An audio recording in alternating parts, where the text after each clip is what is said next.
Welcome to Rewriting Your Reality, a video focused on hypnotic modalities to shift the belief systems that keep you captive. We will explore the journey from being subconsciously programmed to achieving quantum freedom. Get ready to dismantle everything you thought you knew about your own limitations.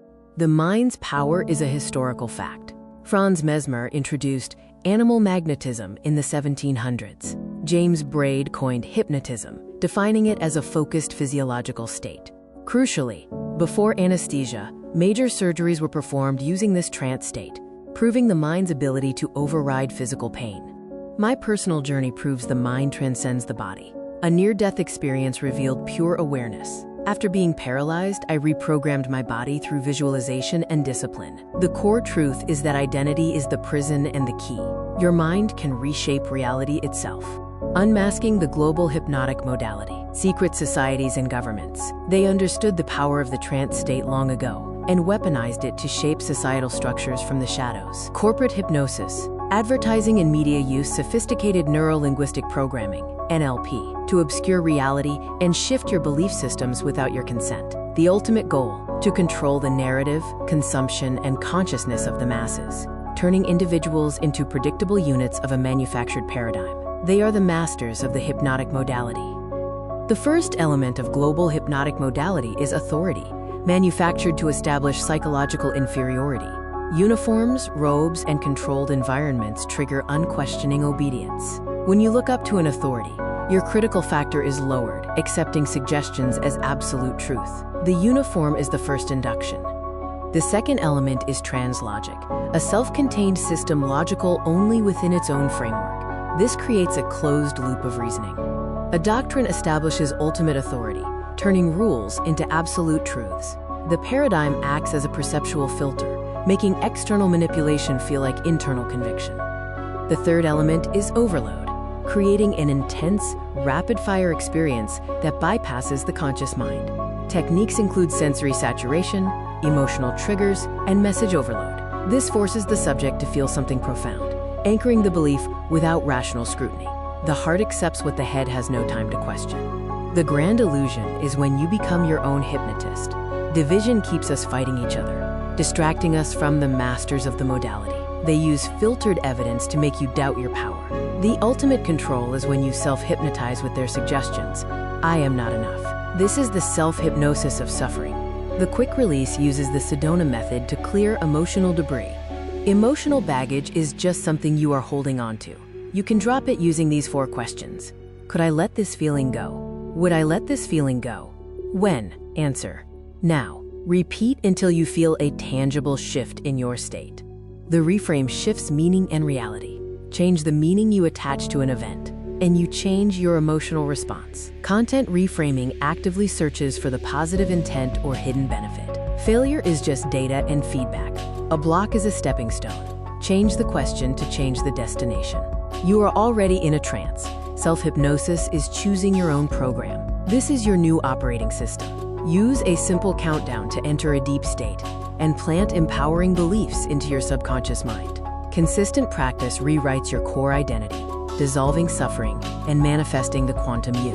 Are you ready to take your quantum leap? This exclusive transformation package offers the book 30 Days to the Quantum You, custom video masterclasses, and a personal Zoom session for deep work. Stop fighting the illusion and start rewriting your reality today.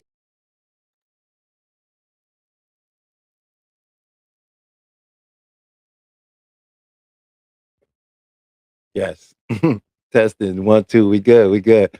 Greetings and salutations, and may this day be in service to you. Welcome to Beyond the Mind, where we are not here to teach you. I'm only here to remind you.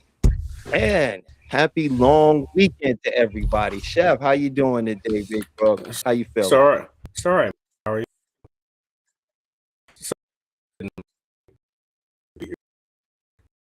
Yeah, and it was such a great show. We had people come in, from our other little social group with other fellow practicing therapists of hypnotherapy, maybe joining us and giving some of their insights into this wonderful topic we got today. But yeah, I think it's Um, going to be and, a really The technical issues aside, Talib, give me a moment. Let me fix my stuff here. No worries. I'll go ahead and let the people know what we're gonna be discussing today. So, what I really wanted to do, and go ahead and you can mute your mic, Chef. So oh, well, he's out of here for right now. But what I wanted to talk about today was East versus West medicine, the holistic aspect of the East versus the very systematic approach of the West. Do you find one to be better than the other, or is there a neutral ground between the two?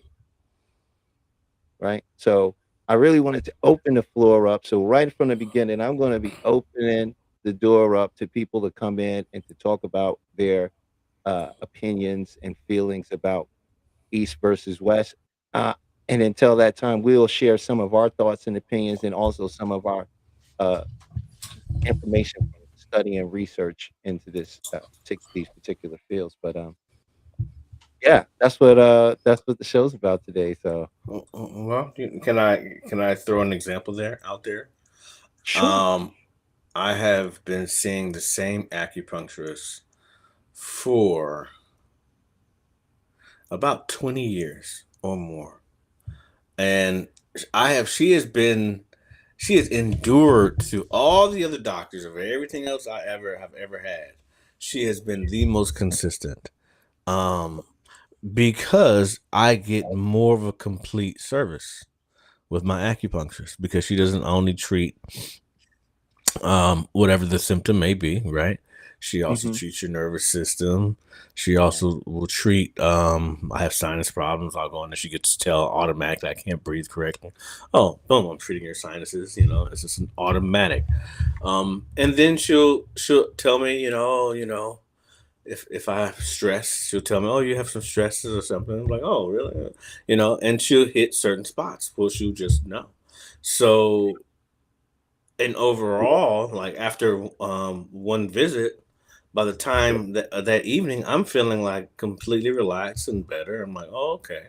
Whatever she did, it's working, right? Now, you're talking to someone who's endured in the film business for 33 years, excuse me. And I've had a shit tons of injuries. But she has enabled me to endure through all of the injuries I've had on top of Western medicine. You know what I mean? So I don't know. I can't necessarily say it's better, but I can say that it works. Shout out to Stephanie. I don't want to interrupt you, but Stephanie Okay. left a comment. She just said hi. She subscribed. She loves and enjoys. I want to tell you thank you, Stephanie. We love and appreciate you. And Oh yeah. if you're out there and you want to come up and give your thoughts, please feel free to. But in the meantime, Chef, please keep cooking. Yeah. So over the 20 years of injuries, I can say she has been the main person that I go to. Like the doctors are transferable, but my acupuncturist is not going anywhere because she doesn't just treat my body; she treats my whole body, just not the body part. So that's Yeah, Eastern and I medicine. find So, the real big difference when you look at Western medicine versus Eastern medicine, and it's why it's considered to be holistic. And for those that don't understand what holistic medicine or holistic treatment or holistic doctor is, a holistic person, or a person in that particular field of healing, is an individual that deals with the whole thing, right? So what I mean is they're going to deal with your mind, your physical body, right? They're going to deal with your energy, your spirit, right? They deal with the whole thing. So they don't approach the issue that you're having as a compartmentalized thing. They see that it's something that is connected to the whole. So they try to address the whole. And there are different ways you may find this. You may find this in herbalists, which will tell you that, these herbs will not only flush your kidneys, but they'll work with your liver because your kidney and your liver work together. And there's this whole understanding of the body. So for anybody who didn't know, that's what holistic is really about. Whereas in Western is very systematic. If you in their mind have heart issues, before they go looking for other issues, they're going to mainly address your cardio issue, right? Even though it may be coming from other things, if they don't diagnose that and see it as such, they're only going to deal with your heart, right? So, you've had people that's gone to the doctor for a broken heart, and this is actually true, and they sent them to a therapist, right? Because there's nothing he can do about that, right? He doesn't deal he deals in, parts, right? Not the whole. He's not gonna deal with, your energy field, right? Because they don't acknowledge that. Yes, they acknowledge energy as the substance of everything, but they don't look at it as a part of what needs to be healed if there's a disease or illness that you're suffering. My acupuncturist would give me herbs too to drink for Mhm. inflammation. To man, she would give me two drinks, one at night and one in the morning. One was for energy. It was like coffee, like a triple espresso just thing, and boom, fired up. And then literally, there was one drink she gives me that if I drink it, it puts me to sleep within 15 minutes. So Mhm. like, I pretty grew up with an amazing. acupuncturist in Queens. His name Mhm, name is Dr. Yang, you know what I'm saying? And we went to mhm, him many, many years. Some people, they laugh because they know, if they've been in New York, they've been out there and deal with the Chinese medicine, they know the alligator pills is the respiratory pills, mhm, you know? And, the amazing thing is because, like what you're saying, like with acupuncture is, it's about energy being stagnant, right? It's about and how that energy becomes stagnant, they'll explain it to you in various ways depending on what's going on in your life and your situation. But what mhm, they have done was through thousands of years of intelligent Chinese medicine and doctrine, they've marked out all of the meridians and the chi points of the body where all energy is flowing. There are points, mhm, right? And there's hundreds of these points throughout your body, right? And so what acupuncture, what they learned to do was to stimulate when you stimulated certain chi points or meridians, you could release blocked energy and it would mhm. cause the energy to flow. And they discovered that was the nature of a lot of people's problem was this stagnant energy. And over time, this stagnant energy has led to some sort of illness that they've developed. And when they released it, the body was able to do what the body does, which is an awesome self-replicating Theseus machine. Hmm. Meaning, are you even the same person from when you were a child? The story of Theseus's ship. Mhm. Yeah. Um, Um, I think I it's think pretty it's awesome. You hear the echo? in where? In me? There you go. That's better. That's better. Um, no, I think it's pretty awesome. Because how acupuncturists kind of break the mold with the holistic uh healing, right? Because it is a tradition that is thousands of years old and it still works today. Um, there's moments, man, when I could not freaking move, couldn't move. And have you ever had blood cupping? Mm. Okay, blood cupping is like it's amazing. So what happens is whatever injury you have, right, in your body, or you strained it or whatever, it typically ends up clotting, an internal clot, which causes inflammation because your blood can't pass through the way it once did, which causes the pain. Well, the blood cupping is they'll go to that one area that is causing you problems, the one that's extreme pain, right? And you've seen cupping, correct? Mm. All right, so do cupping. They'll cup it, right, and get it real tight, and let the blood rise, and then they'll poke it with a sharp little knife, right? Just poke it, boom, boom, boom. But they hit it like 5 times, and they'll put that suction right back on it.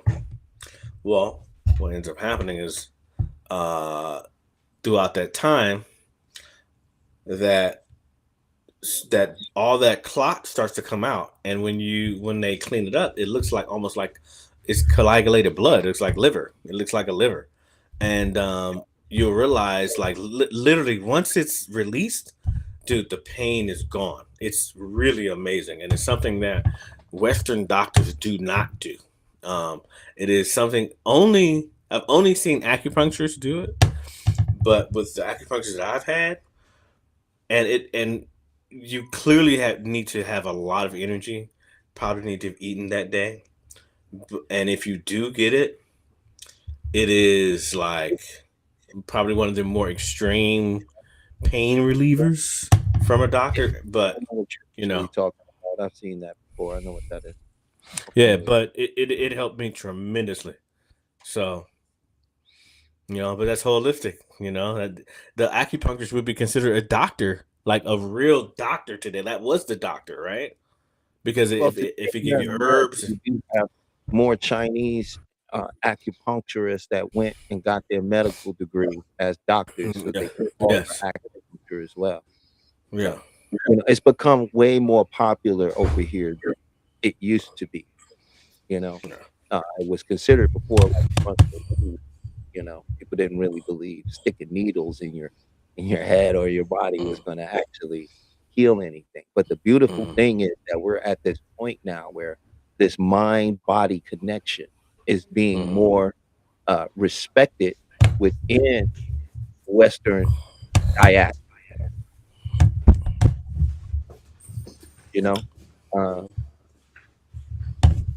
that's what I'm finding. Like because when you look at okay, so I'm really glad that you brought that up because what came from that was the EFT, right? We know that EFT directly came from acupuncture, right? Because and for those that don't know what EFT is, it's emotional freedom tapping, but it's essentially tapping on chi or meridian points and then using commands or language to Mhm, direct where you are releasing energy from, mhm, right? There is a scientific study to show that it works, but it is also still falls under the category of pseudoscience because quite frankly, I feel like Western medicine is except for those who are truly in this for medicine and healing but as a corporate thing, it doesn't really benefit to heal somebody, right? And have them completely done. Whereas in Eastern medicine is really trying to get to the core of your issue, but most importantly, make give you restore that sense of wholeness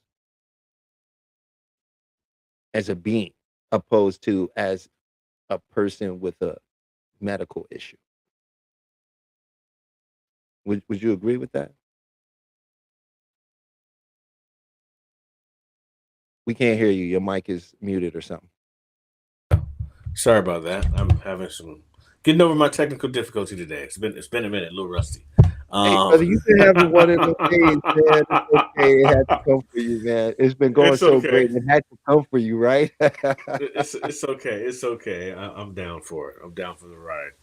Um, my question, and I think this is like seeing how just the world is today. If you could only see one doctor, you had to choose one for everything, right? What doctor would you choose? Holistic, it can be holistic or whatever. Who would you choose? Who would I What kind of choose? doctor? Yeah, what kind of doctor would you choose? Chiropractor, general practitioner.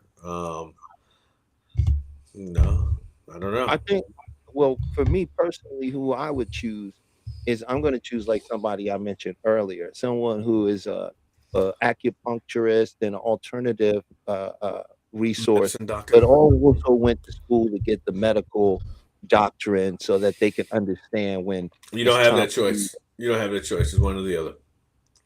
Well, I don't have the choice. It's Because America. that's not the choice. That's not the choice. The choice is this or that. Well, under those circumstances, Western, yes, under those we're going to choose. circumstances. Well, most of us will choose from our experience, right? And so I'm going to choose from my experience, right? And my experience has not always been a positive one with Western medicine, right? So, and a lot of the things that saved me has been through holistic means, right? So naturally, I'm going to choose the holistic doctor over the Western doctor, and that depends on like what I'm dealing with. Did you ever catch But if COVID? you put it into this black and white term like this, and Mhm. so that I respect the questions. I want to stay within the parameters of it. Out of you know what I mean. So I'm just saying did you ever catch COVID? no. Okay, I caught it. It was horrible. When I did catch it, the only thing that fixed me was holistic medicine. Mm. So, I mean, because it was so no one really knew what we were doing. No one really knew what was going on. I resorted to what were my weaknesses. My weaknesses were I had a constant mucus. I had a respiratory infection. I had bronchitis, asthma, all that stuff dealing with the chest. I had to figure out what I needed to do to dry myself out and then build my immune system. And it was very strategic and it took a very long time. It was not easy because my system was beat up. But the route was strengthen the immune system, slow up the mucus, and dry out the system. And it worked holistically. It worked. Mm. You know, so Well, that would fall under the holistic aspect, but that would be going for one particular thing, which was to dry up the lungs and the mucus, which is a part of that. You use something. Remember, they categorize things as holistic, so that you could not say you had a cure. You're right. It was to secure the positioning of complete psychological dominance over the healing industry. You know what I'm saying? Um, uh, I but we think, don't have to go there. We don't have to go there, you know. yeah. I'm just saying, I think what you did was amazing and good and great. I'm sure rest was involved in a lot of that because, So all you could do was rest. Couldn't do anything else. Take 4 steps and you're about to pass out. I was bad. It's pretty bad. mm.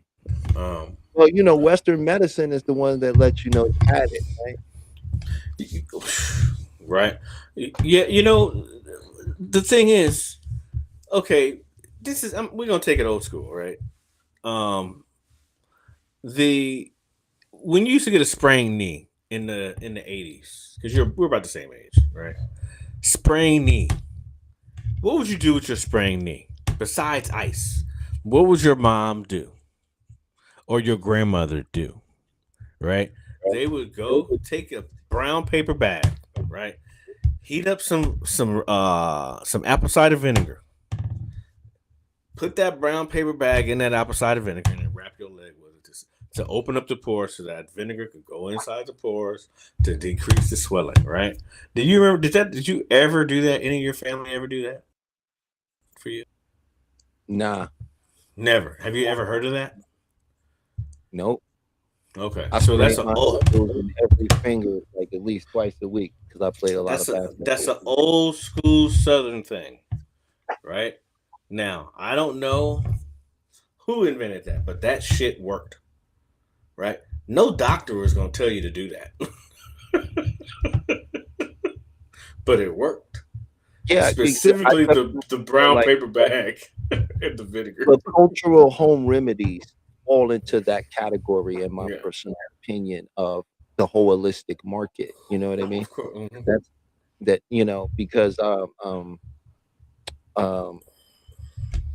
when you start going into your family, if you have a family as such, and there are people that do, right? So with those type of people that have that kind of connection in family, grandmothers and stuff. We all have these remedies that we were taught, you know what I mean, Mhm. that were very different from what doctors were telling people to do or whatever offer you to do that actually work. You know? I had the mumps when I was a kid, and my grandmother, she made some, what was it? It was like sardines with the onions and garlic, and fried it and create all this juice out of it. And she put that on like this towel, and they wrapped it around my neck. Smelled horrible. The next day, I didn't have the mumps anymore. Mm. I have a good one. I have a good So one for you. that's just like the power of the home remedy, right? Like, It's all holistic. it's So, all you know, holistic. It's all in that so so part. so so then this also goes into our line of work because there's a confidence that's put into that, right? Into the home remedy. There's a confidence that's put into that. Um and within that confidence, it's almost like you're hypnotizing. It's a sort of hypnotism, right? Because Well, yeah, in a way they didn't if have you to. Let me say that they didn't have to because when we got those, we was before the age of 8, Mhm. which meant a lot of a lot of that we just accepted, right? They didn't have to, you know, it was a part of that before you get a critical mind thing going on. It's a part of, it's one of the earliest things I could remember about being me, Yeah, I you know? remember playing football. Some Russian kid, um, came in. He was really sick, man. His mom told him to put onions, slice some onions, put it in his socks. Dude, he put them onions in his socks. He was stinking like, oh, you can smell him. But he was well the very next day, and like looking at the bottom of his socks, you could see all the stuff all coming out of his feet. It's pretty amazing. I was like, oh, another holistic trick. And to the people in the chat, go ahead and share some of the holistic home remedies you may have been exposed to. I would love to know some of those, you know.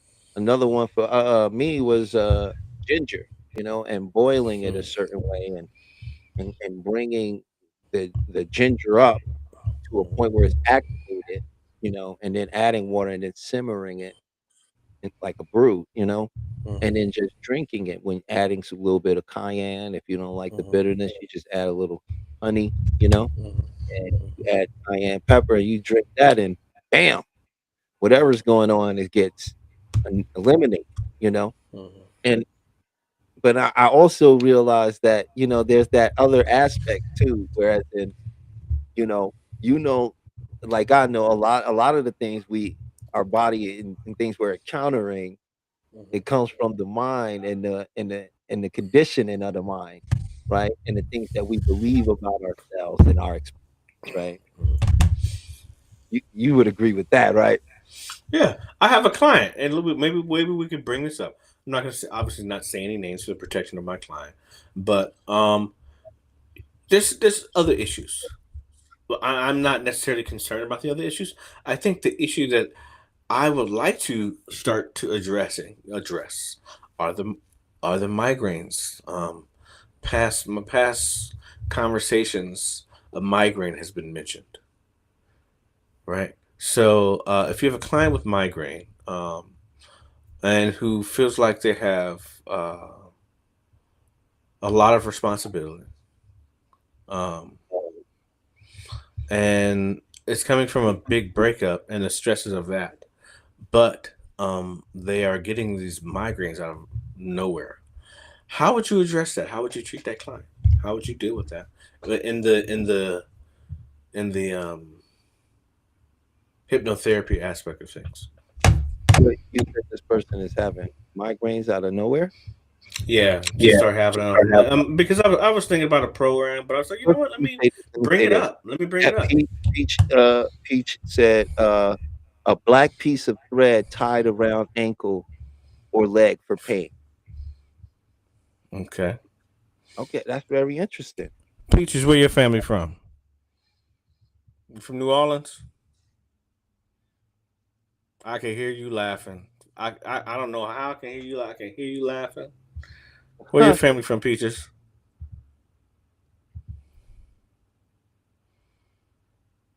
I'm sure she'll put it in the chat. Okay. South Another Carolina thing. in Yeah, the house. I got a lot of family. Shout out to the Dunlaps and South Lums of Carolina. South Okay. Carolina. All right. So I know for sure you know that what you're talking about. That is not going to be contested. So Mhm, I'm going to just mhm. nod my head and agree with that and take that in the Here's in the the note thing. library. I'm gonna tell you, if someone when that it comes to me and telling me they just start suffering from migraines, they don't have a history of it, Mm-hmm. right? I'm gonna tell them to go see a doctor Mm-hmm. because onset headaches out of nowhere Uh-huh. is one a sign of tumors. That's a, you can look that up, Uh-huh. and it can be something that is overlooked. Uh-huh. I lost a friend as a child when I grew up in Parkchester, and he had an aneurysm on the basketball court Mm-hmm. because he had something going on that you see what I'm saying? Oh, that's I, I'm nothing. I'm I'm glad you mentioned that, but that is not the case. She's already gone to the doctor. But finish your story because what you're saying is very important. Yeah. Uh, and he passed away Mm-hmm. because he had an issue that they thought was nothing. Uh, I had someone very close to me. He passed away a couple of years ago from an ulcer, Mm-hmm. and he didn't know it was that bad, you know? And Peach had made a statement about change diet for headache. And headaches could also come from low blood sugar, Mm-hmm. which here's another little interesting fact that might interest a lot of people to know. You know, blood sugar is one of the major causes for anxiety. It is one of the major causes for phobias with anxiety, right? You don't know where you got Mm-hmm. it from. And I'll give you an example of that, right? Let's say this person they uh they come and get going to work, right? They had some coffee and a sugary donut, right? And now they by the time they get to work, it was a longer ride than expected. Their blood sugar is dropping. Mm-hmm. Okay. They go to the elevator. They get on the elevator, the doors close. It does the normal thing, little ding ding. All of a sudden, he gets nervous, right? Because low blood sugar can cause you to send you into fight or flight mode, which shows up in the world today as anxiety. So now, because he has low blood sugar and he's experiencing anxiety and he was getting on the elevator and it was going up when it happened, now associates being afraid of elevators, Mm-hmm. right? Why he won't get on it. I don't know why, I just have this fear of elevators. It's was never a true fear of elevators, right? It was actually the fact that they had low blood sugar, right? And another interesting thing, just so you know, there's the difference between a fear and a phobia is a fear has a source, a story. It came from something that happened. Like let's say you have a fear of dogs or bees because you were stung when you were a child. Phobias don't have a source. Can't tell you where it came from. Sometimes they can't really tell you when it started. Most phobias start after the age of 13. Mm, So now, now that you have a little bit more information, she has already gone to a doctor. She's already gotten that checked out. And you, she's fighting a few things. So next step is what? How would you treat her now?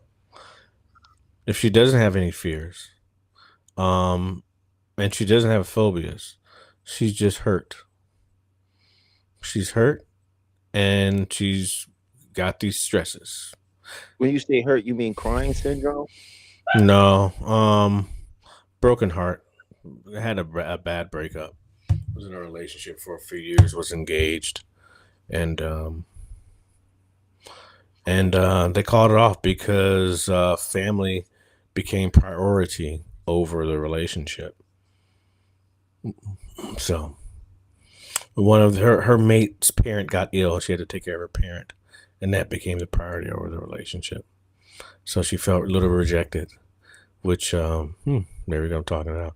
A little rejected, and that kind of spiraled into something from her childhood. So And what does she want? What's her desired outcome? to be happy, get rid What of does her pain. Get rid of her pain. what does that look like? I don't know. There you go. That's the next. There you go. You got to find out what that looks like to her, right? Mhm. You have to understand what she's actually looking for, right? And what that would be like to her. And get her to use the language that she finds appropriate to what it would feel like, what it would be like, what it would look like. And then you're going to use imagery, and so of course you're going to use systematic, right? If it's just a couple of sessions, you would systematically, you just give the self suggestions. You feel what I mean? But put together a nice image, right? Have her protect her and her wiser, escort her on that journey, take her to that quiet place, that place of safety and security. Mm. Protectors. She's been with the pet protector. She's been through that journey. She's been through safety security. You asking me what I would do, though. You know, I'm been- not questioning what you've done. But no, I'm just because it all plays in what we're talking about, right? Because I guess the situation is, as she's already seeing Western doctors, where do we fall in line? We're not a doctor. We're hypnotherapists, right? But we're into the health and wellness, into helping people feel better mode. But We're where to help people that are ready to make that journey, that want to make that journey, right? Where do we fit in line in this conversation? Really see the outcome. We should be able to guide them and help them get to the point of what they are trying to say to us, right? Through the right questioning, patience, rapport, right? Sensory acuity, and being able to just be in tune and touch with them and ask the right questions. Because to the audience, your life will never be better than the quality of your questions. Where do we fall in line in the Eastern versus Western medicine conversation? Are we right down the middle? And because I think we talked earlier, I was like, okay, who was the first hypnotist? But how did that happen? Like in the world, like who got hypnotized? Who was the first person? Did that stem from a concussion? Right? Did that? How did that? What happened? How did that? The whole evolution of that, like the very first person in the entire world. We can't fairly say that like just from a documentation point, we don't know what the very first man and woman was. Of course we don't. Just know from the point of the prefrontal cortex, right? From the point of consciousness where we are conscious, we are aware. This is where we know it from, right? Now, if we do it from there, we know that this came from the high priest, right? And these other individuals, right, that had the understanding of how the mind worked, the way they understood it during their time, right? So we know that the high priest and with the pharaohs, we know the rituals they did with them. We know it was hypnotism. Why? Because we know that they used the big three, right? And we know that they gave them suggestions. And we know that they went in one state, left in another state, and with a changed behavior. Right?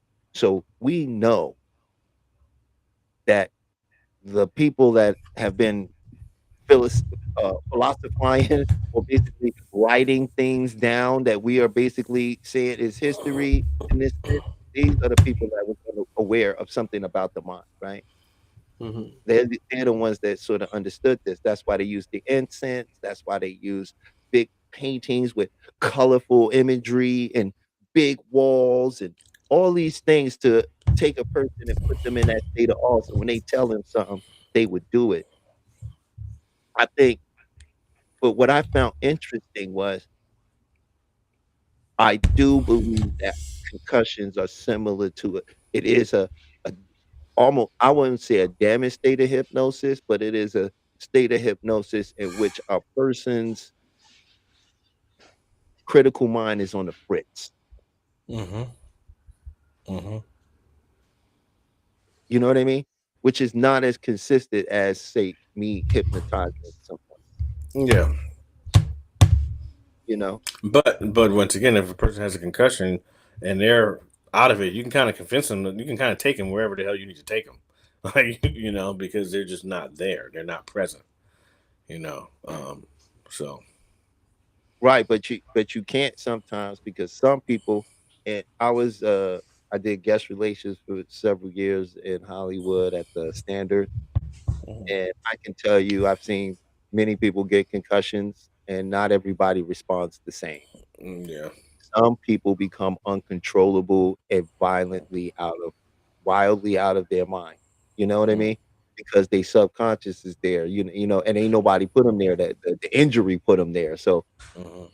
trying to calm them down, sometimes it's not like as simple as giving a command for them to just listen and Yeah. do what you say. You know what I mean?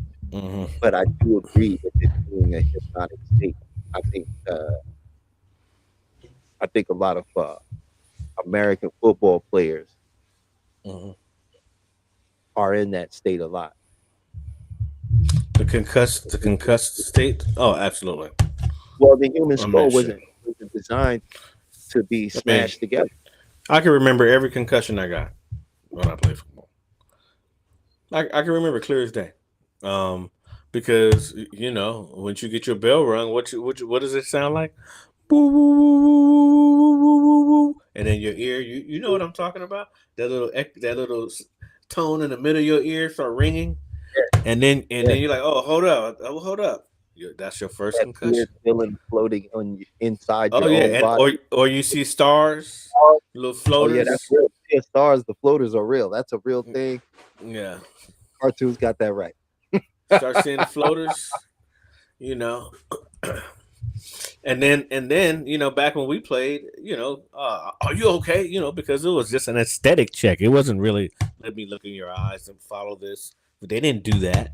They'd be like, "Are you good? Yeah, we're good. All right, get back in there." Right? That was the check back then Well, in the day. and just also mentioning on that point, going back into the Western medicine stuff, that's sort of like why so many of us are catching on to Eastern holistic medicine so late, you know, because it was quite frankly demonized and made to be ridiculous when I was a kid. Mm-hmm. And if it was in the movies, it was never done in a tasteful, respectful way. Mm-hmm. And they never had a good ending to it, right? Like they they always was proven to be the quack at the end of the Mm-hmm. thing. And and so I'm gonna go with Eastern for me, right? And some of the things in Western is still in Eastern. I feel like Western medicine, and this is not specific doctors or people in the field of medicine that's made great contributions to talking about this whole thing as a corporate structure. Mm-hmm. You agree with that, right, Chef? Mm-hmm. Absolutely. I know a good doctor. I got a Kung Fu sister who is the head of a cancer the whole cancer department in LA, and she program and they help Didn't many. hear you. Can't hear you. Didn't hear you. I said, There you go. I don't know if you couldn't hear me or the people couldn't hear There you go. Now you're good. because my level was the same. But dang, I was saying something about my good Kung Fu sister who's a doctor, Doctor. Mm-hmm. cancer doctor. So yeah, and she does Kung Fu. So she always shares, and shout out to Barbara, by the way. she always offers qigong and other Eastern modalities to people when it's available. She believes in that kind of balance, but corporately we don't. You know what I mean? So Mhm. you're not going to run into those people all the time. You know, they're very they can be very difficult to come by if you're not really looking for them. You know, but I really would love to know what people think. What are you for? The Eastern medicine, Western medicine? Peach, I'd love to know what you think. You know, we're going to open up the lines for people to come in and share their thoughts and opinions about Eastern medicine. And, you know, before this one is all over, we're going to definitely go over some things you can do to make some healthy changes in your life. And if anybody like to come up and have a quick conversation about something that they think that they're dealing with, and if we can offer some assistance and it's within the scope of what we do, let's go. Let's do it. So, Peach, if you open the lines, and hey, Peach, why don't you come up here and give your opinion while you're at it? I'm gonna go ahead and reach out to a couple people and let them know to come on in. What's up, Peaches? Or Peach? How you doing? Hey, if Maybach is out there, I really do expect Maybach to be watching. I'll just messing with him. What up, Mel? If you out there, man, Mel, you should definitely come up here, man. If you out there, because I know how you feel about Eastern uh, uh, holistic medicine, and I definitely know what you feel about Western, and I'd love to hear your thoughts on that, and I believe people could learn something. But Peach, I'd love for you to share your thoughts on that because you have some very insightful thoughts on how you feel about Western medicine. So,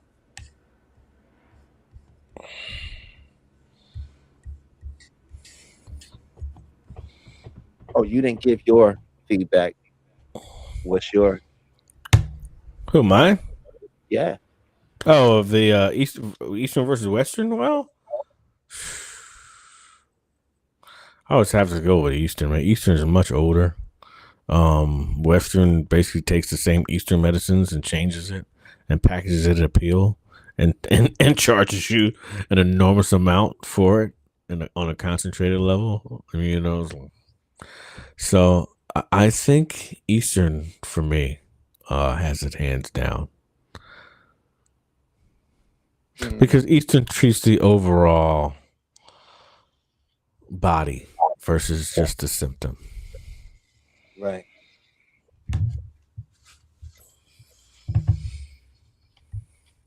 Is I there a feel like reason why I can't see the chats? um yeah, I you can't gotta see ask them. Peach that. I don't see Hey all of them Peach, myself. I can't see any of the chats and the audience messages at all. I think on the Is it bottom possible for me right to see it should those? chat. No, I know I have it up. I just can't see them.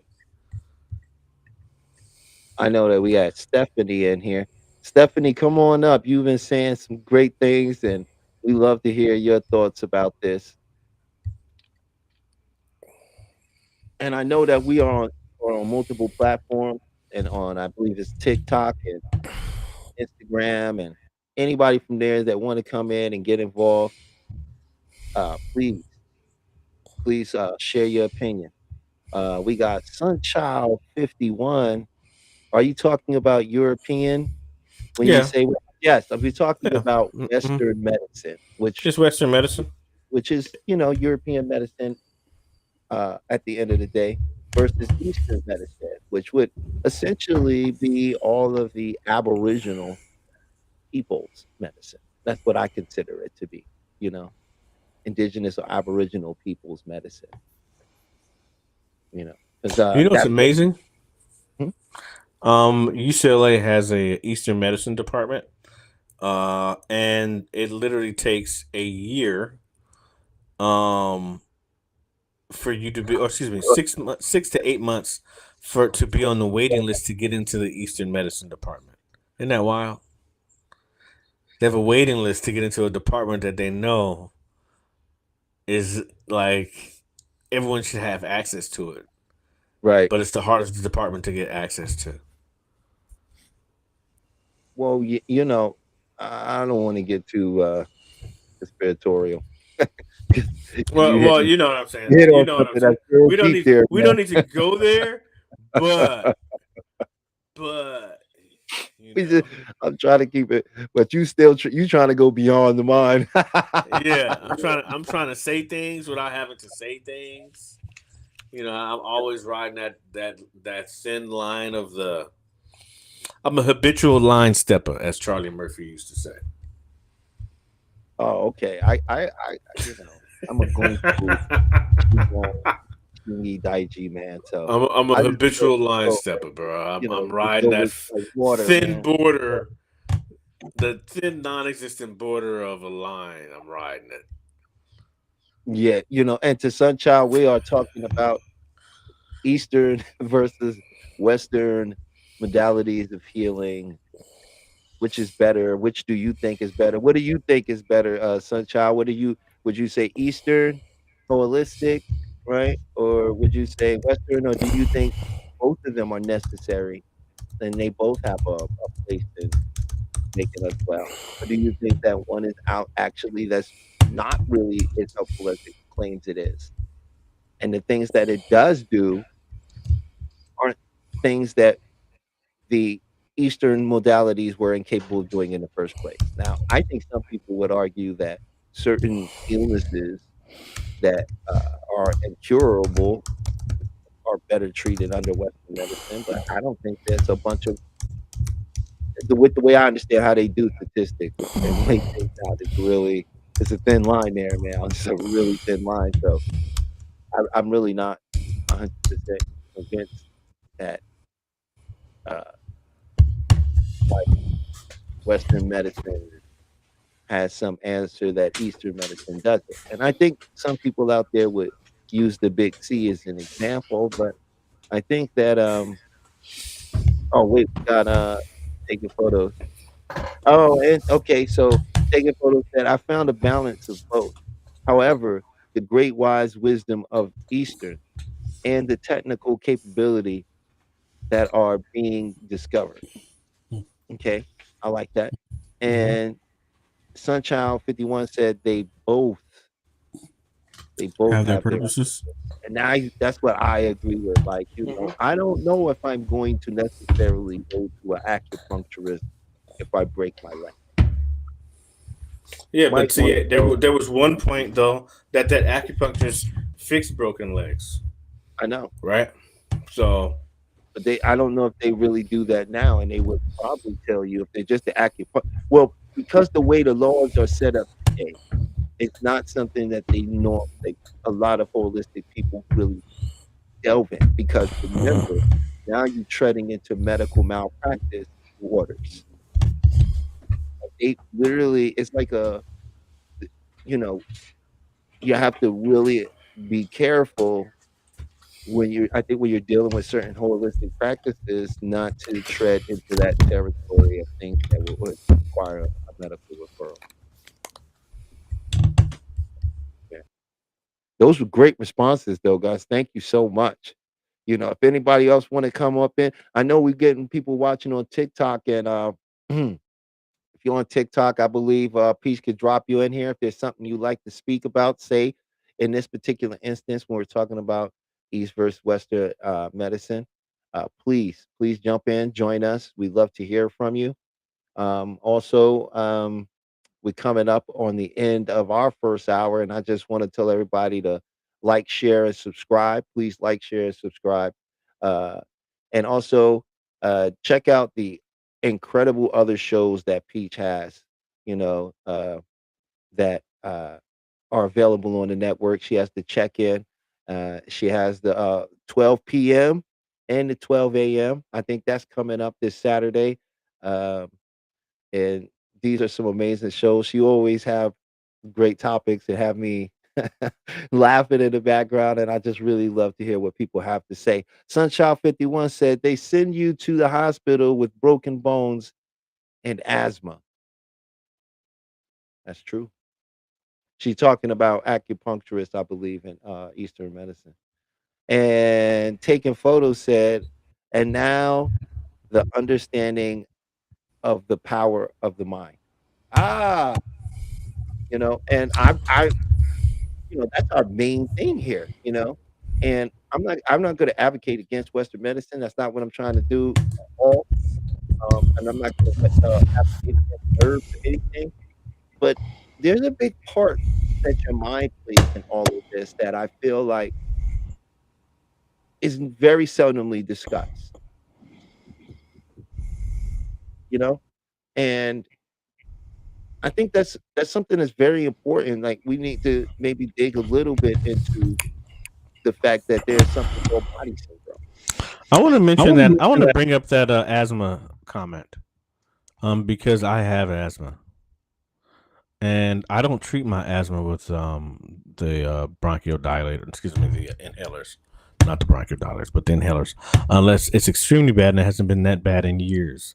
But what I will do, if I can tell it's going to flare up, is I will take nettle leaf tea, and I will drink mullein, and I'll mix them.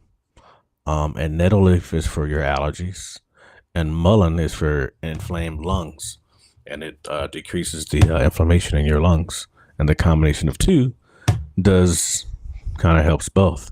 And I am nowhere near a doctor, and this is for entertainment purposes only, but that has helped me with my asthma without having to take the other. So that is a Eastern holistic medicine trick. If you have asthma or allergy related asthma, nettle leaf and mullein, the mixture of the two, work tremendously. So, and the broken bones, I just saw somebody in India getting their leg beaten with a rubber mallet, straightening that leg out. So, Yeah.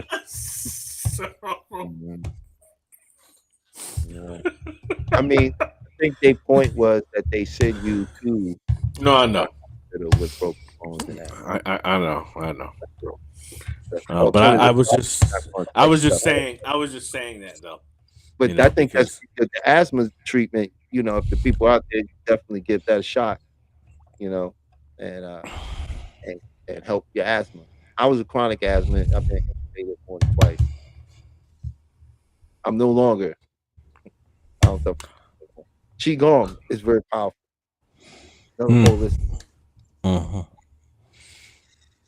I had surgery. I used saliva method and pictured the best case scenario. Oh, the silver method. Oh, there we go. Silver method. There we go.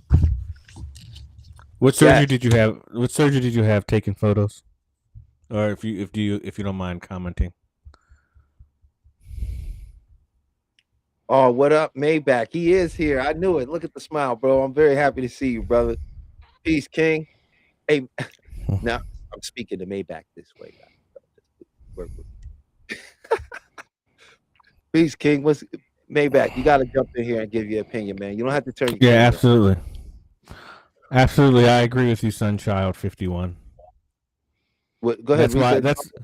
That's why they only treat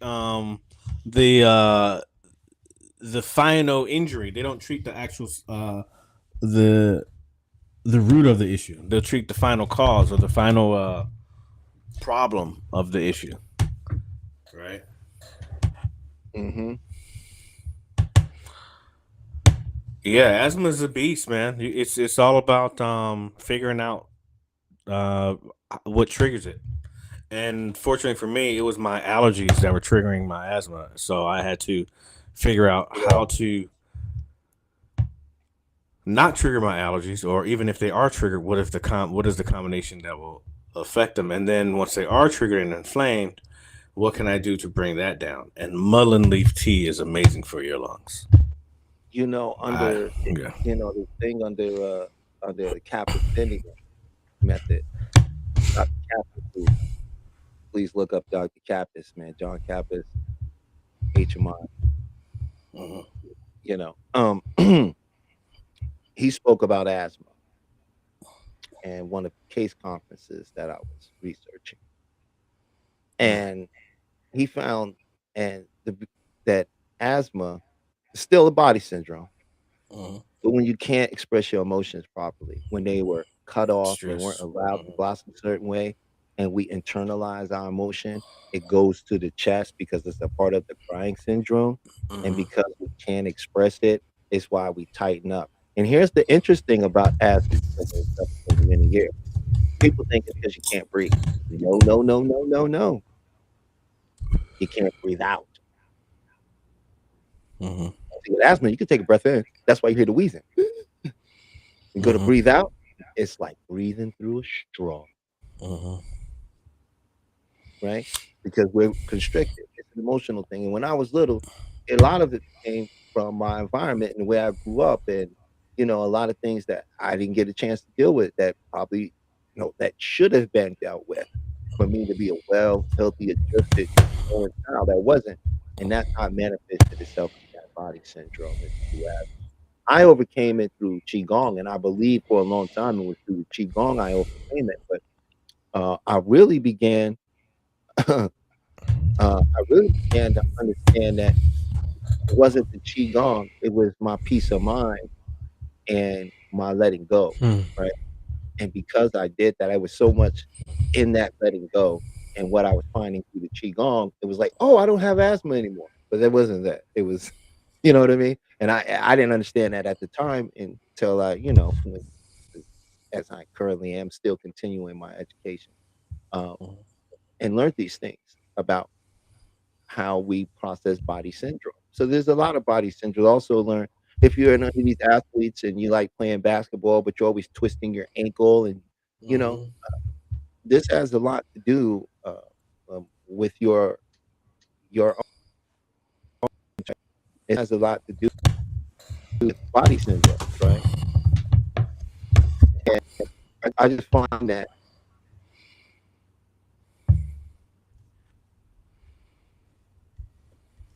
like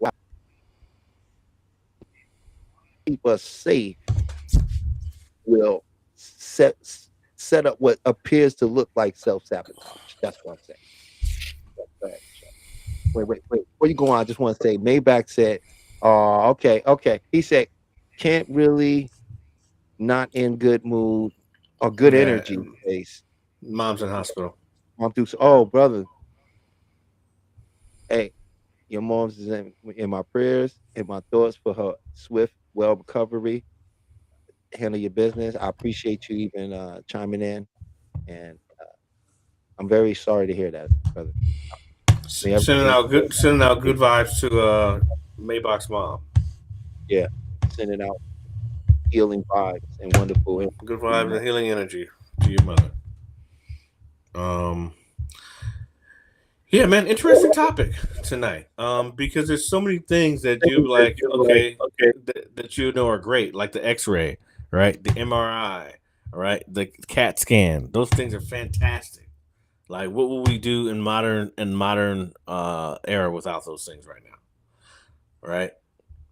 Look at how many knee surgeries that have been saved just by having an MRI.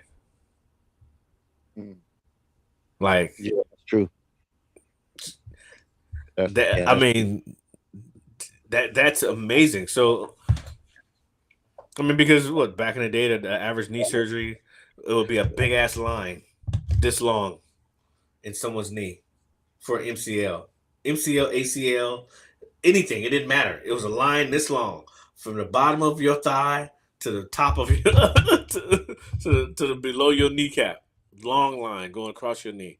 Now it's just 2 dots, 2 small dots for MCL. Right?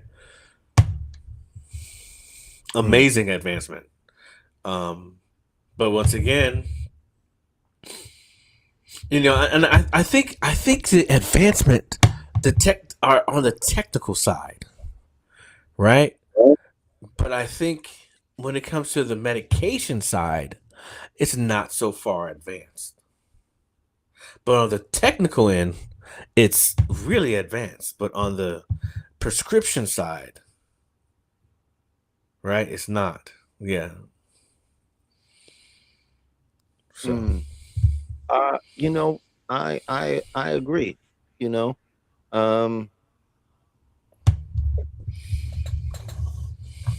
a lot of truth in that. Sunshine 51 said, however, they give up cancer. Take it. Photo said, healing vibes to me. Yeah, I mean, one thing that used to happen. Sorry about that. I didn't mean to talk over you. Oh, I was going to no way. say Reading the one chat, thing that giving that used to people happen their when voice. that our parents used to happen with our parents' generation, right? They would go to the hospital, and no matter the problem, they would give them an enema, and they would stay there till they passed whatever they passed, and then a lot of times people would go home because they knew how what the enema was doing. It was going to cleanse them and eliminate whatever the problem could be, right? Mm. How often do you think the average person in the states fasts a year or cleanse? Just does a cleanse, takes a diuretic, cleans their system once a year. How often? How often? Because we're supposed to cleanse once every 6 months. That's kind of how it's supposed to be. Once every 6 months, you're supposed to cleanse your body. So how often do you think the average person does it? Even once a year, maybe even. I would say that first of all, when you say fast, you mean just like actual I need to clean my gut fast, Yeah, and or detoxing where they yeah. do Detox drugs. fast. They all are in the same category. Detox I would fast say that for whatever. you have a portion of the population that has bought into the health movement, so they spend a lot of money on what they believe is good health because they want to be healthy, right? So, but I think for the greater portion of America, they don't fast because if they did, we wouldn't have the largest obesity crisis in the world, right? That wouldn't be able to be a thing, right? And Parasites. Hmm. but yeah, I think it's a combination of that. I don't, I respectively do understand that these things exist and that they are out there, right? Uh, I do respectfully understand that. I think right now that's kind of the story that's pitching, and now everybody's got uh, medicine or not a medicine, what they have is some sort of program or diet or Hmm. substance that's supposedly get rid of parasites because Hmm. right now they say everybody got parasites. It's true. And when you think about how the mind works, Hmm. you know, it's like, okay, prime example, when we were younger, right? You remember they used to show them commercials all the time for pharmaceutical drugs in the 90s. They were like rampant in the 90s. Hmm. Everything had a pharmaceutical, May cause heart attack, stroke, diabetes. Yeah, a whole right? bunch of Right? stuff. A Call whole your bunch of doctor, stuff. Yeah, right? Call your for doctor. permission. See if Valtrex is right for you, right? You, you, you know what I'm saying? And it's like, okay, it's sort of the same thing people are doing now, where they are just going, do is your gut swollen? That's parasites. Are you feeling tired? That's parasites. Like, first of all, these are symptoms of the body. These symptoms don't always tell you exactly what is wrong, right? They just tell you that something is wrong. That's a fact, right? And what are symptoms? Here, we all have them. They are basic. It's what our body does when it is addressing an issue, right? One of those things is we create inflammation, right? So people swell, right? Another thing is fever. The body tries to burn things off. Hmm. Another thing is expulsion, meaning you may expel or you may expel from either end, Hmm. right? From the rooter to And the then the tutor. other one is sweating, Hmm. right? The body will expel virus, bug, whatever, right? And that last one is through the mucus, coughing. This is why we have mucus buildup. It's an actual collection of the body trying to get rid of toxin that has accumulated over time, seal it in this mucus, and then expel it. Hmm. And that's why we don't just cough. Our body forces us to cough because it's ready to expel, right? So these are symptoms. It means the way the body attempts to heal itself. So when my body attempts to heal itself, it doesn't mean I have this thing. means something's going on. And so when you just immediately say this kind of thing to a person, the first thing their mind conflates it to is, that's my problem. And I think that's why a lot of people are running around misdiagnosed, diagnosing themselves, running around here and dealing with a wrong diagnosis on themselves and wasting money in one direction and never actually solving the problem. Yeah, but they're 50-50 with their misdiagnosis. I mean, you're either they're just as correct as the doctor. 50-50. So, I mean, it's been so many errors in the medical field at this point because you are your own best doctor, right? You're supposed to trust your body more and know your body more than anyone else. Right, but you're not talking from that perspective. We're talking about people being influenced to believe something's wrong with them, and then absorbing that influence as if it's their diagnosis. That's not being in touch with yourself.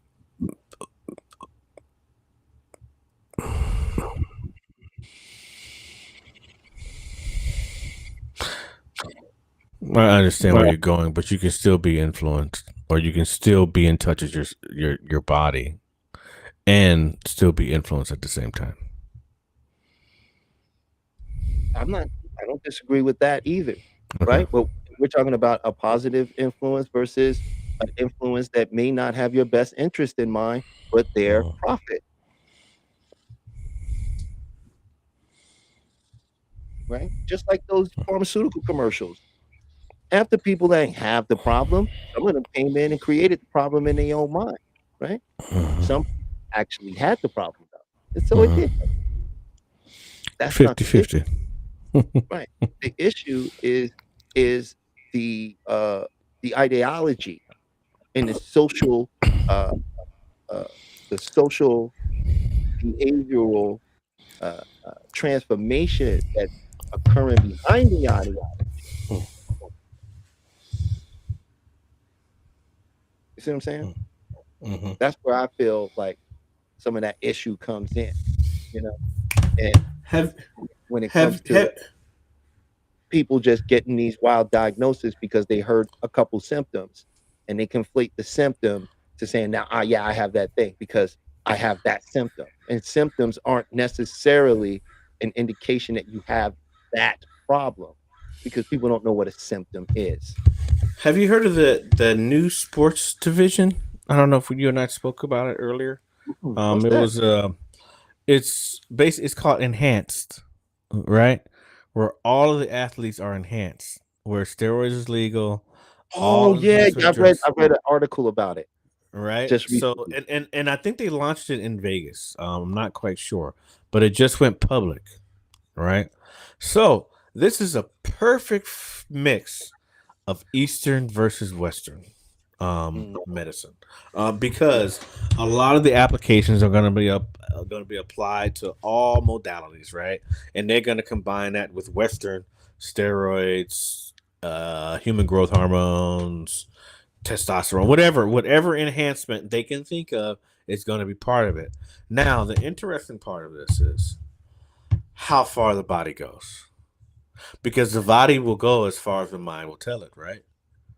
Or at least until the heart explodes.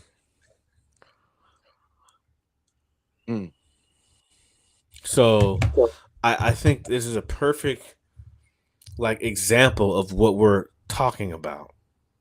When it manifests, after it manifests, we'll be like, oh, this is a great example. And then we can actually compare some of the things. We will. But I'm also curious, because we start talking about this sports enhancement, like how much stronger and faster they're going to be than the normal person who's not enhanced. They're not normal people, but to the athlete who's not enhanced, is that going to diminish the quality of sports that's being put out in the future, right? Because if you have these performers performing at this high level, even though they're on drugs, but at this high level, and then you have these other that are trying to perform at that level, but have been above these people for so long, what happens to them? what happens to them, the natural people, the people that are doing it right? Because the people want to see the freaks, right? So, I mean, are we calling them? That's what we calling them now? I mean, excuse my language, but it's a show, correct? And Tyler, I have an emergency. I'm going to turn my camera off quickly, but I'm here and I can hear everything you're saying. Okay. Oh, okay. I guess he had the real emergency where he couldn't finish the point. Oh, okay. Hey.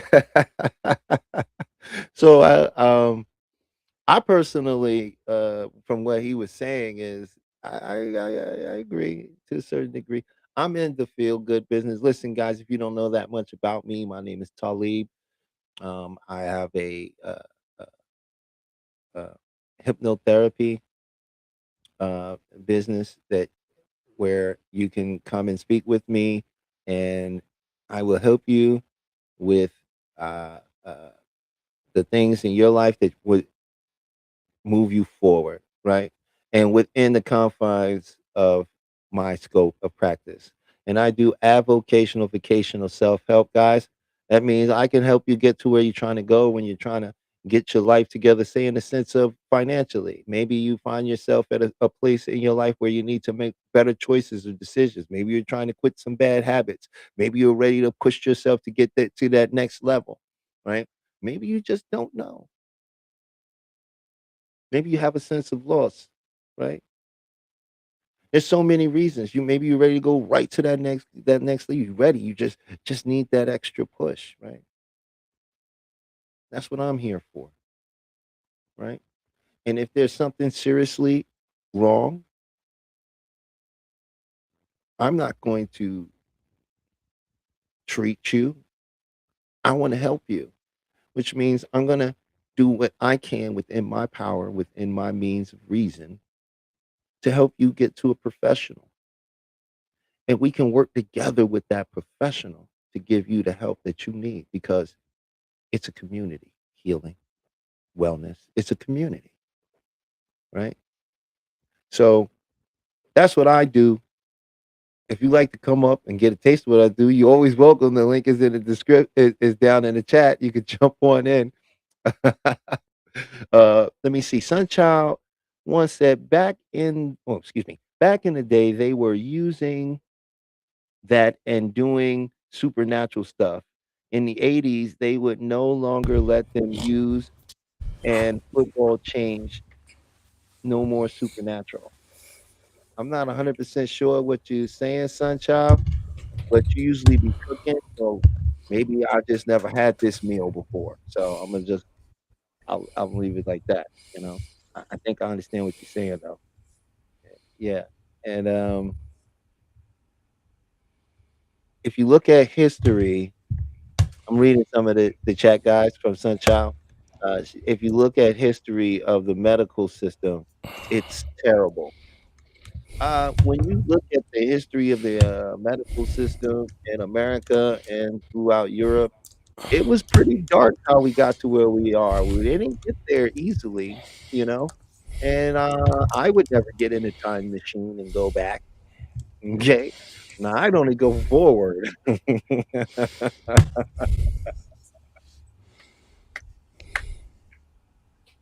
Yeah, but thank you, Sunchild. I love the engagement. I understand where you're coming from. I respect it. I can definitely feel it, and I appreciate the passion that you bring to your statement. Pete, if you out there, uh, thank you once again for being behind the show and giving me this wonderful opportunity to come out to people and share what I have to share. So big up to Peach. Appreciate you.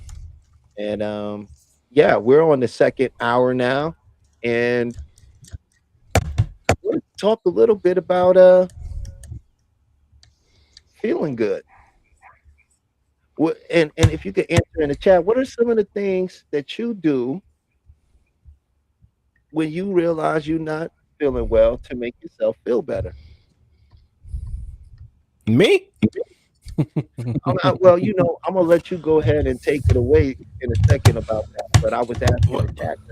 to chime in. Well, let them add to this, but I will start off because I think what I do works for me, and I can't necessarily say it works for everyone else. When for let's say anxiety or something when my nervous system is out of pocket, what I do emotional feeling technique, EFT, which is a tapping, and then I'll say my statement until it's cleared. And if that doesn't work, whatever my problem may be, I will imagine my problem, but I will put it in the form of a cloud and I'll assign it to a cloud. And I imagine my cloud floating away. And whatever that problem is, that's within that cloud. And if it gets higher and higher and floats away and gets higher and higher. And then by the time I look up and that cloud is gone, and the problem has subsided. That's one of the ways that I get rid of my ongoing issue. But the EFT and then the tapping, or I'll meditate, and or do Reiki, self Reiki, which Mm, is awesome because that it will clear whatever problem you may have and unblock your chakras. So that's what I do. let's see. We got taking photos. Say they do the Sedona and EFT. I know you do that.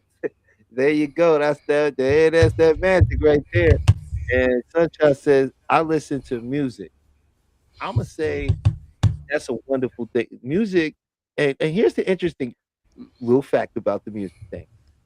They used to say that, you've heard the saying that listening to classical music can make you smart, help you study better, creates better focus. Well, I'm gonna tell you that is not true. That is not true. Any music that you like and you listen to actually help with your learning and focus. Absolutely. So, parents out there, if you listening and you got kids and you should be listening to Beethoven or Vivaldi. No, go ahead and let them put on this Playboy Cardi. Let them, let them. Why you study it though, right?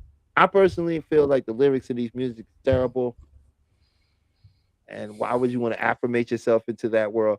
But at the same time, if a person is focused and they are in that trance type state where they're doing something, that will not distract them. It'll only bring more attention and focus to what they're doing. So, Mhm. parents out there, I'm here to let you know, letting your kid listen to music will improve their homework, right? It'll prove how much they do their work, how quickly they're able to get through the work.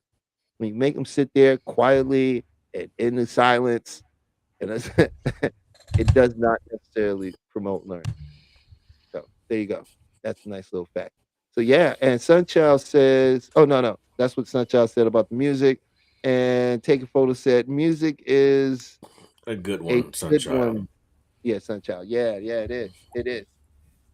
Yeah. So I love that. I love the self Reiki. That sounds amazing. The Um, album, the yeah. album that I put on anytime I get stressed, it's my go-to album, is Miles Davis Sketches of Spain. That is Mm, my go-to. If I got a problem, I'm putting that shit on, man. I'm like, okay, we're gonna figure this one out. And it's just simple. It's not his most complicated music, but it's beautiful. And it really it gets me to the place where I can reach whatever I need to. Um, mhm. and it's always good for us to have that, right? You got to have that. Where can I go when I need to tap out for a moment? Because we all tap out. We just need to know where we can go to tap out. Mm. So, Yeah, some people they don't really tap out; they fall out. hmm, you hmm. know, they keep going and going and going. But that's really interesting. What I like to do uh,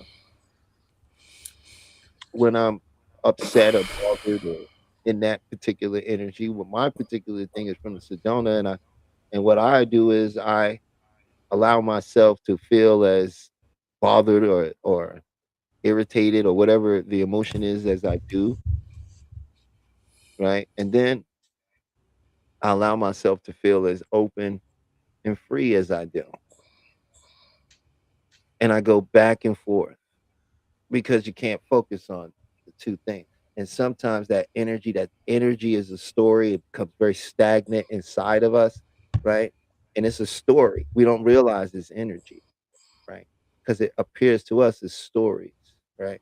But when you go and allow yourself to go into that negative, and go ahead and just let it be there, and then allow yourself to just feel as free as you do at that moment. Might be just a little bit, whatever it is, allow it to be, and you go back and forth, and you'll see it just breaks it all up, breaks it all up. Then the story, right? Another thing I like to do is bring myself back into the moment. You know, I might Mhm. notice that my feet are on the ground and what that feels like and what my feet feel like inside of my shoes, you know? And I'll bring myself to this awareness of the moment, right? And the emotion is not really in the moment, it's somewhere else. It's fighting for the attention of the moment. And when I can relinquish that, then boom, I'm back to my sunny, chippery self because that's the natural state of me, you know? I'm a like this guy, you know? So a lot of times when I get like that, I realize I give thanks for the opportunity to notice that there's something protective running inside of me that's offering me an opportunity to reevaluate how I normally handle it, Hmm. you know? I want to say something. As you mentioned this, how grateful I am to even have the opportunity to even be able to make a choice. To be able to make a choice to see Eastern and or Western and or Eastern, or either or none of the above. Like we actually have a choice. We're not forced to go to either or. And I think that is an awesome thought because we don't. I mean, Oh, even though our medical system is not as great as we deem it could be, we have a lot of options. We have more options than most. I'm saying we're coming to a time now where the the I the understanding of holistic medicine is seeping into the consciousness of Western medicine, right?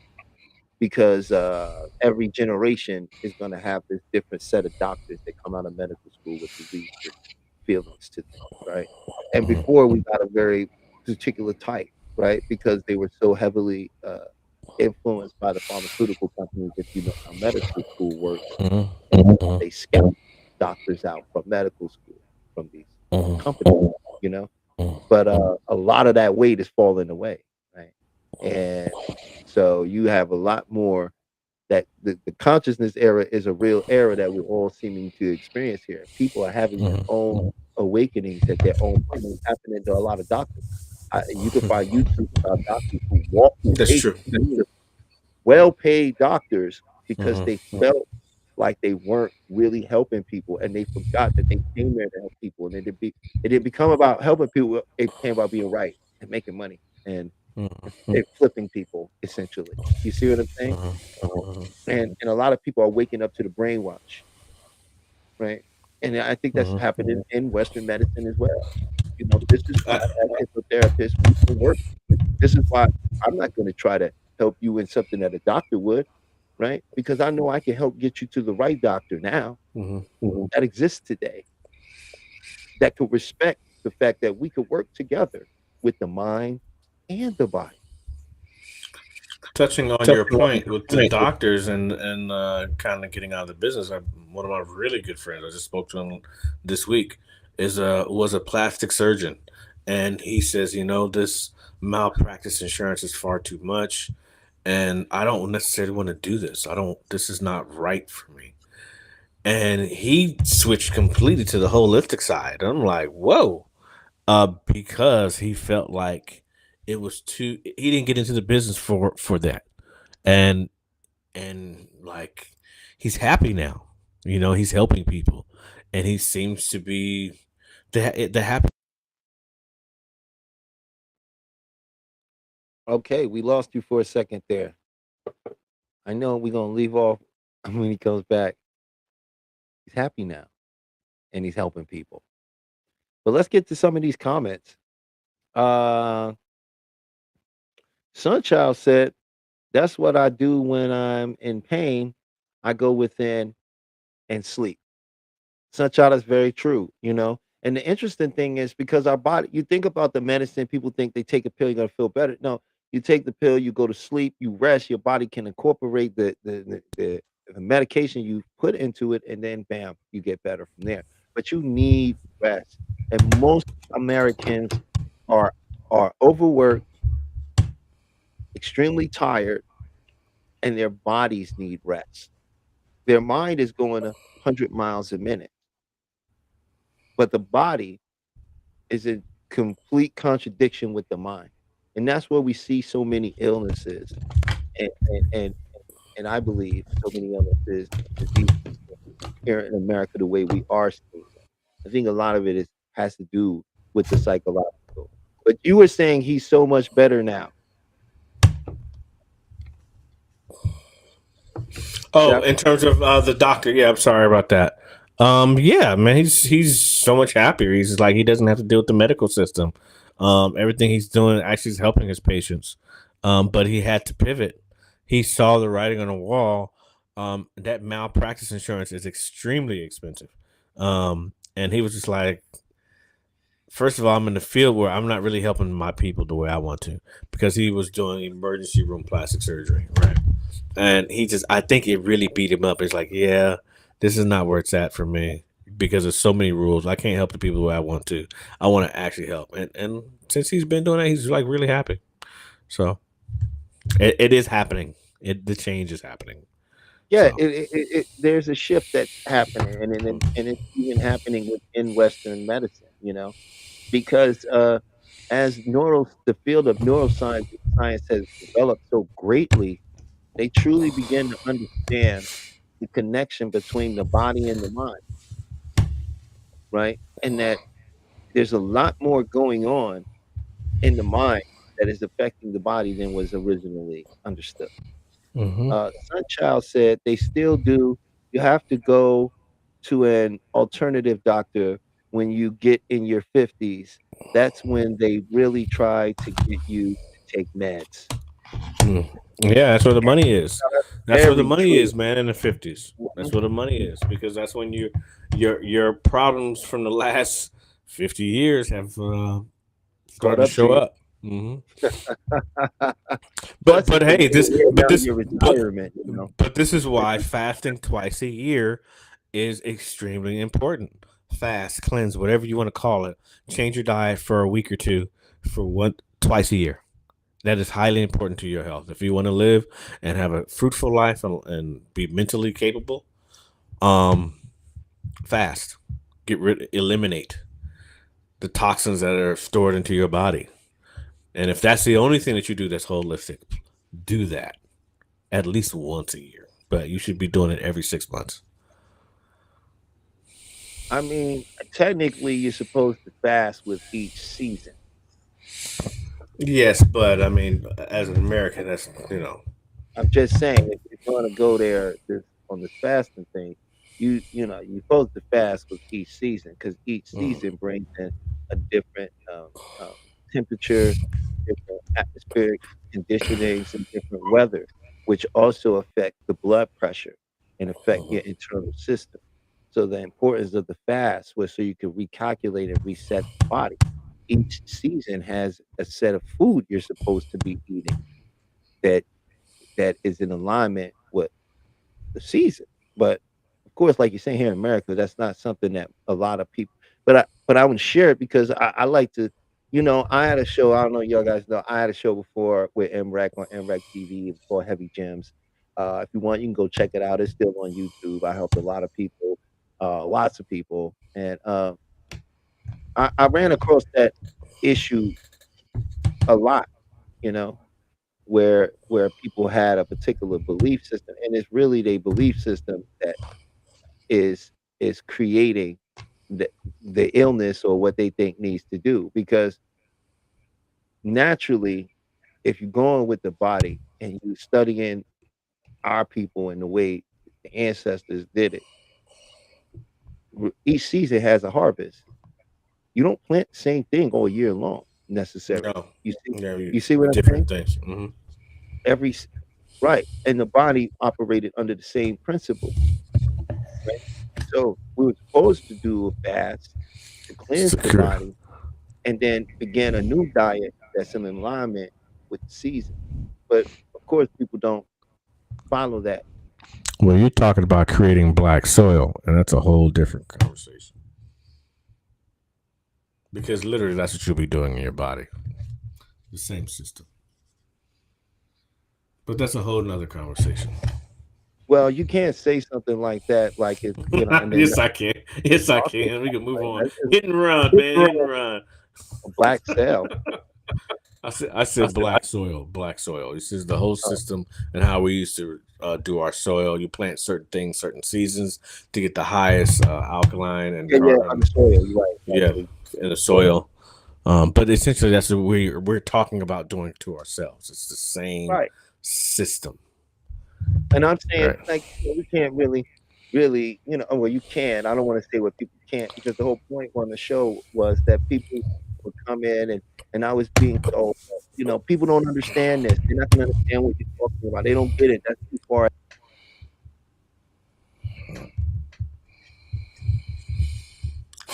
Technical issues today. We are really giving me.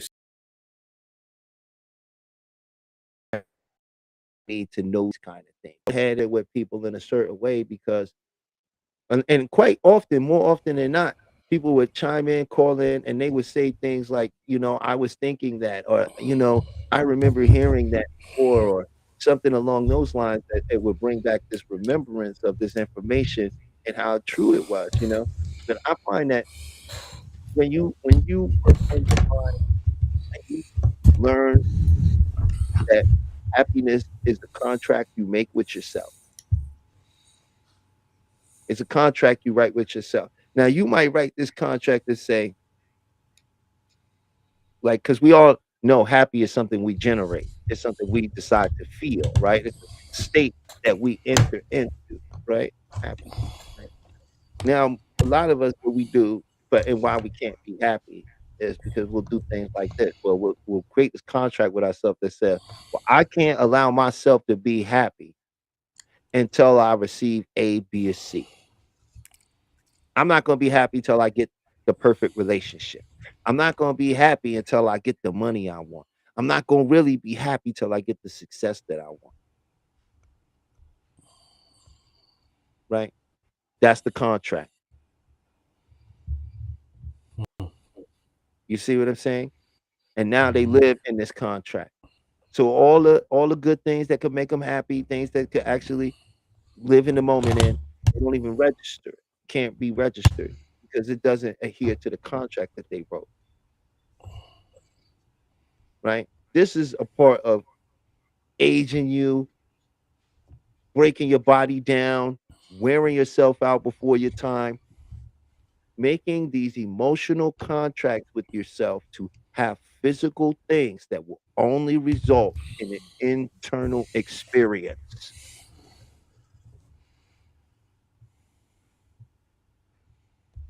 So it's crucial to make a new contract with yourself that I'm going to be happy because I can be. It's not one thing I actually have to generate this feeling inside myself because I have all the internal processes. I have all of the experiences.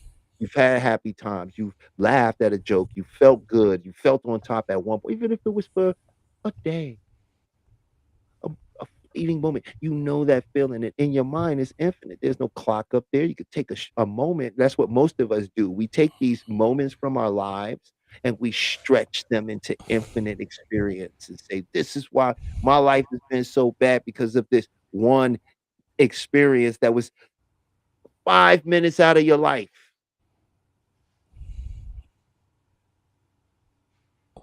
It ages you. It causes the body to break.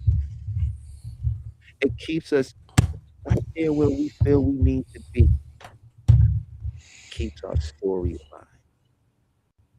Some of us is woken up to that, and we want to change it. Not sure. That's why I'm here. That's why Chef is here.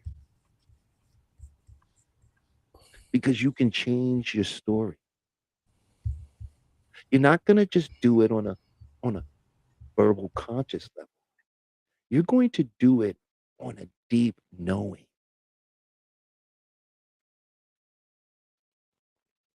So that's where I sit with this. I know we coming up on the end. We got about maybe 20 minutes left. And I just wanted to let everybody know the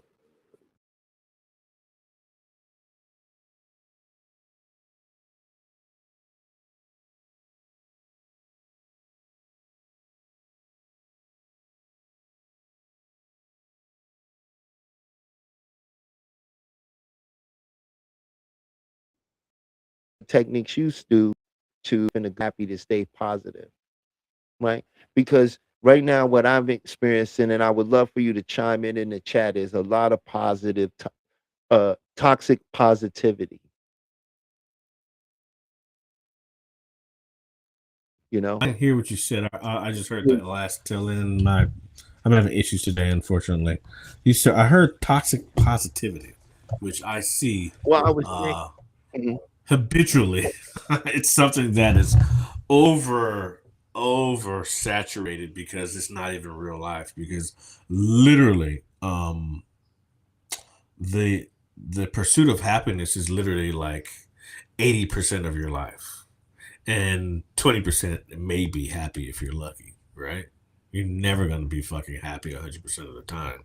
So like when it's just everything is just happy and up, because that's just not realistic, you know? And no one really deals with the realistic numbers of trying to attain that state of positivity and remaining in this higher state of being, which is extremely difficult, as you know.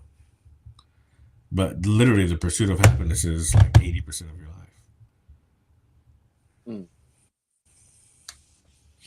Yeah, I mean, I agree with everything you just said. Toxic positivity to me is something I've been seeing and experiencing from people, whereas in they use certain language and vernacular, which implies they are being positive, but at the same time, they're dog whistling and they're actually using covert inferential language that implies something completely different at the same time.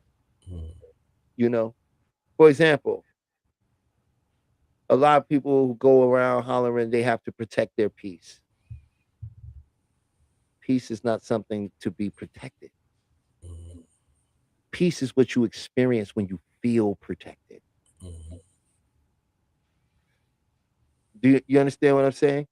So there's a lot of language that's used, and I'm seeing it in this life coaching area. And I've been listening and dropping in and listening to people doing these life coaching things and noticing, observing, and I have to be honest. It makes me feel great. It makes me feel like I'm bringing something to the table that's very separate from what others are bringing to the table. We get to do something and offer a different experience, right? I don't want to hate on them or shut them down in any way. For the people they assist, they are assisting and they do great work for. But I would never handle a person the way they do, right? And I don't feel like a lot of this stuff is it's like I said, it's a toxic positiveness where they've taken what should be good, healthy language and turned it into some weird defense mechanism, you know? And so yeah, that's wild. What do you think about Man, I just know when I had to face my shadow side, there was no talk of flipping it. There was just facing it and surviving. Because something I never done that I needed to recognize and implement within my own personal life. So all of those parts were necessary parts for me to go through. And there was no manipulation of my language because it could not be manipulated because I had to face myself. Right? Because if you're truly facing yourself, there is no, I mean, you can't heal a lie, right? That's what we're told. You cannot heal a lie. So if you're manipulating yourself, then you're lying to yourself. Therefore, you are not healing yourself. So, I think when the language starts to get manipulated or altered, everything becomes inverted. And that doesn't mean the same. So, Yeah, I don't disagree with that. I am someone who definitely would say I could see the value in what you're saying. Um, a lot of this toxic positivity, in my opinion, is really just the result of people exploiting uh, the self-help uh, lane. it's a lot of money here. It's a It's a lot of money here. Yeah. Well, people want to be. They are looking for help. People want to be helped. And a lot of this stuff is super manipulative, and they quote a lot of these gurus and other people, and I don't think a lot of them actually know what they're doing. I think that a lot of them end up hurting more people than they actually help in a lot of instances. My great master told me to learn from everybody but follow no one. Mm. Listen, Uh, not follow. Well, I was reading this here. I think okay, Sunchild 51 said happiness is within, not based on material. However, it is individual. Yeah, I agree. Right. I it's subjective, and it's subjective to your mind, you know. And when people are trying to say, "Oh, stay positive," to me, it's not really about staying. I really feel there needs to be better verbiage in there instead of saying positive and negative. It's really a black and white type of language that sort of either implies one thing or the other. And I I don't mean, think it's really that simple, right? What I think it's really about is being open and allowing, right? And flowing, right? And best example, Bruce Lee, be water, my friend. You put water in a glass, it becomes the glass. You put water in a tea kettle, it becomes the tea kettle. Water can crush you or it can give you life. Be water, right? Well, Hold space for all things and know that none of it is over, right? Until you are over. And sometimes people jump the gun about what they think is happening before the whole thing has actually played itself out, mhm. you know?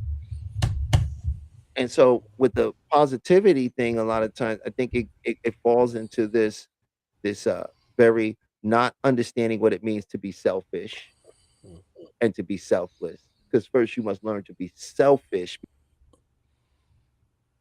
mm, I'm losing you today. Darn it.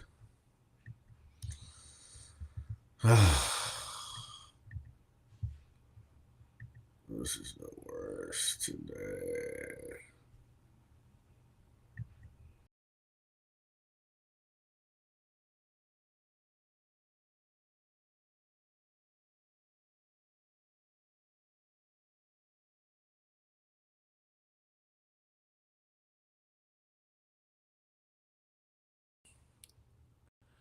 There we go. Finally back on.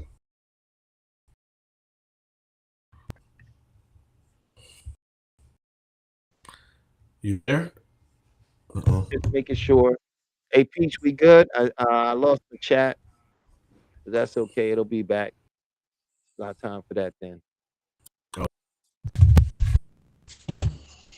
Oh, losing again. I am here. Okay, you can hear me. There we go. You know, there's a. I kind of wanted to throw this out there. I don't know anyone who has overcome a horrible situation that was about something into their life. Like, and made dig deep enough before to bring out the best in them. So when we start mentioning the toxic positivity, like, isn't negative situation based on it dealing because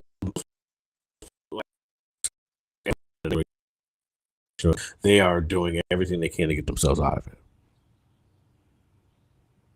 So that negative situation brought on something positive. So how can we not? Well, yeah. Well, people, when I said my point is when we're in the moment, we can't see. We haven't let the whole story play out yet. We are already framing it as something that thing. Whereas in this actually just a moment of time in a longer story to unfold. And when we begin to understand that we don't know how the story is going to unfold, we can look at it and be more open and allowing to what we might be framing negative. Because what makes it negative? Right? Oh, I don't have any control over it. It makes me feel a certain way. Right? It led me to an outcome I didn't want. This is what makes something negative. But everything you just described on the flip side of that is what you do want. Right? So sometimes a negative, what they call a negative experience, is a clarifying experience. Right? It can bring clarity to our true desire. Right? It's all about our framing and reframing it and turning it into something that works for us in our mind. Because the mind don't know the difference. It doesn't know what's good, what's bad. It has no real understanding of that. It only has a true understanding of survival. It doesn't really play in this world very the way you think it does.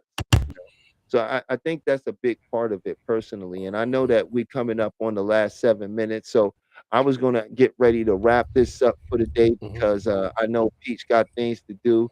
And yeah. Hey Peach, I want to let you know I appreciate you. I appreciate Maybach for dropping in and everybody who's been listening in and tuning in. We want to wish you one of a very wonderful Memorial Day weekend. Not, you know, uh, not something that you sit around and stress out over, but something that hopefully brings you miracles and brings you wonderful happenings and some doors open and hopefully some wonderful food and barbecue if that's what you're into. But we just want you to have a wonderful weekend. And yeah, you got anything you want to say before we get out of here, Chef? I apologize for my own personal issues, and everyone be safe, have a beautiful weekend, and enjoy your family. I thought this week for me was a wash, but I clearly need to rest. So sit down or left down to rest. That's perfect. So if you don't do anything, just rest, because I'm sure you need it. That's it. Have a beautiful weekend. Yeah. Have a wonderful weekend, everybody. You'll take a good rest, take a good nap if you could get one in, and be grateful, you know. And if you want to know, the best time to say your affirmations is 20 minutes into waking up and 30 minutes before you go to bed. That's when they're most effective, and that's what it'll sink into your subconscious mind. I want to thank you all for listening in to Beyond the Mind. My name is Talib, and I'll see you next week. Say you speak. Hey, go ahead, man.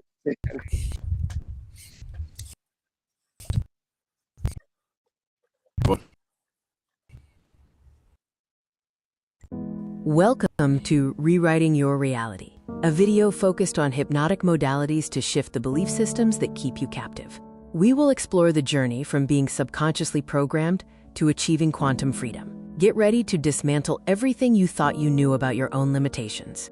The mind's power is a historical fact. Franz Mesmer introduced animal magnetism in the 1700s. James Braid coined hypnotism, defining it as a focused physiological state. Crucially, before anesthesia, major surgeries were performed using this trance state, proving the mind's ability to override physical pain. My personal journey proves the mind transcends the body. A near-death experience revealed pure awareness. After being paralyzed, I reprogrammed my body through visualization and discipline. The core truth is that identity is the prison and the key. Your mind can reshape reality itself. Unmasking the global hypnotic modality. Secret societies and governments. They understood the power of the trance state long ago and weaponized it to shape societal structures from the shadows. Corporate hypnosis. Advertising and media use sophisticated neuro-linguistic programming, NLP, to obscure reality and shift your belief systems without your consent. The ultimate goal, to control the narrative, consumption, and consciousness of the masses, turning individuals into predictable units of a manufactured paradigm. They are the masters of the hypnotic modality.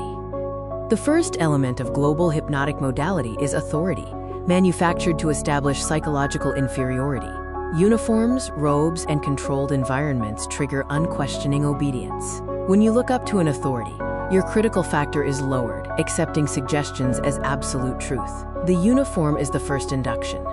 The second element is translogic, a self-contained system logical only within its own framework. This creates a closed loop of reasoning. A doctrine establishes ultimate authority, turning rules into absolute truths. The paradigm acts as a perceptual filter, making external manipulation feel like internal conviction. The third element is overload, creating an intense, rapid-fire experience that bypasses the conscious mind. Techniques include sensory saturation, emotional triggers, and message overload. This forces the subject to feel something profound, anchoring the belief without rational scrutiny. The heart accepts what the head has no time to question. The grand illusion is when you become your own hypnotist. Division keeps us fighting each other, distracting us from the masters of the modality. They use filtered evidence to make you doubt your power. The ultimate control is when you self-hypnotize with their suggestions. I am not enough. This is the self-hypnosis of suffering. The quick release uses the Sedona method to clear emotional debris. Emotional baggage is just something you are holding on to. You can drop it using these 4 questions. Could I let this feeling go? Would I let this feeling go? When? Answer: now. Repeat until you feel a tangible shift in your state. The reframe shifts meaning and reality. Change the meaning you attach to an event, and you change your emotional response. Content reframing actively searches for the positive intent or hidden benefit. Failure is just data and feedback. A block is a stepping stone. Change the question to change the destination. You are already in a trance. Self-hypnosis is choosing your own program. This is your new operating system. Use a simple countdown to enter a deep state and plant empowering beliefs into your subconscious mind. Consistent practice rewrites your core identity, dissolving suffering and manifesting the quantum you. Are you ready to take your quantum leap? This exclusive transformation package offers the book 30 Days to the Quantum You, custom video master